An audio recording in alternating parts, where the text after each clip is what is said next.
teman-teman semua, Assalamualaikum warahmatullahi wabarakatuh. Pada pertemuan kali ini, saya akan menjelaskan tentang fitrah untuk anak usia dini dan peran orang tua dalam mendidik anak usia dini. Baik, pertama-tama kita harus mengetahui apa yang dimaksud dengan fitrah. Nah, fitrah itu sendiri adalah keadaan di mana anak dilahirkan secara suci yang diberikan Allah Subhanahu wa taala, yaitu anak dilahirkan dalam keadaan baik, dalam keadaan yang bersih dan mempunyai perilaku yang baik.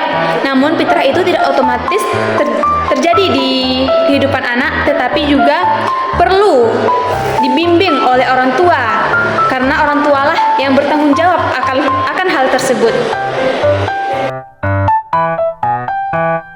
Nah, sekarang kita masuk ke inti yang paling penting pada materi kita pada hari ini, yaitu hadis-hadis Rasulullah SAW tentang pendidikan anak. Jadi saya akan menjelaskan satu persatu ya kepada kalian semua. Rasulullah SAW bersabda, setiap kalian adalah pemimpin dan setiap kalian akan diminta pertanggungjawabannya di akhirat nanti. Nah, dari sini kita belajar bahwa orang tua adalah seorang yang memberi, baik itu memberi pendidikan terkait akhlak, pendidikan terkait kepribadian. Orang tua itu sebagai role model di mana mereka akan mencontohkan dan anak itu sebagai peniru, di mana di masa anak usia dini anak itu cenderung lebih meniru orang-orang terdekatnya. Jika anak tumbuh menjadi pribadi yang sopan, rajin sholat dan lain sebagainya, itu terbentuk karena dia melihat perilaku orang tuanya dalam kehidupan sehari-hari. Nah, sebaliknya pun juga jika anak tumbuh menjadi perilaku yang kasar, tidak suka tolong-menolong, itu terbentuk karena dia melihat perilaku buruk yang dilakukan oleh orang-orang di sekelilingnya. Nah, adapun hadis Rasulullah yang kedua, yaitu Rasulullah SAW bersabda, perintahlah anak kalian sholat di umur 7 tahun. Nah, perhatikan baik-baik ya teman-teman, di usia 7 tahun baru diperintahkan, bukan dipaksa. Artinya pendidikan itu harus sesuai dengan umur mereka, harus diajarkan secara pelan-pelan dan harus melewat pembiasaan yang dilakukan. Maksudnya yaitu dilakukan ketika orang tuanya menjadi contoh.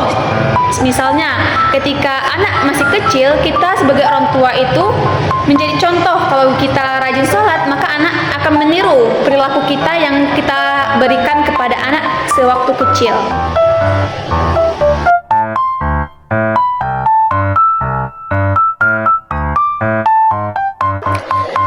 Adapun hadis ketiga yaitu adalah Rasulullah SAW bersabda, setiap anak dilahirkan secara fitrah, maka kedua orang tuanya lah yang menjadikan dia menjadi Yahudi, Nasrani, dan Majusi. Nah, hadis ini sudah sangat jelas ya teman-teman semua. Artinya lingkungan keluarga dan lingkungan sekolah adalah lingkungan yang pertama. Apa yang didengar anak, apa yang dilihat, apa yang dialami anak, semua itu membentuk kepribadiannya dari kecil hingga mereka dewasa nantinya. Nah, kalau anak sering dimarahi, diteriaki, dia akan belajar menjadi pribadi yang suka marah. Dan kalau anak banyak dipuji dan disayangi, dia akan tumbuh menjadi pribadi yang percaya diri dan penyayang orangnya.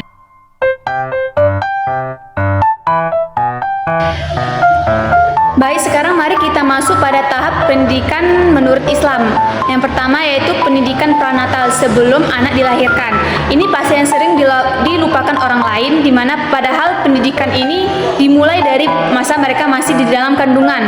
Yang pertama yaitu memilih pasangan yang baik. Nah, kita perlu mengingatkan kepada teman-teman semua, memilih pasangan yang baik bukan hanya untuk kita, tetapi untuk calon anak kita, di mana ketika kita memilih pasangan yang baik, itu sama aja kita memilih calon ayah yang baik untuk anak kita. Yang kedua yaitu menjaga makanan halal, di mana apa yang dikonsumsi ibu atau teman-teman semua ketika mereka mengandung itu akan menjadi faktor yang paling penting untuk menumbuh perkembangan anak.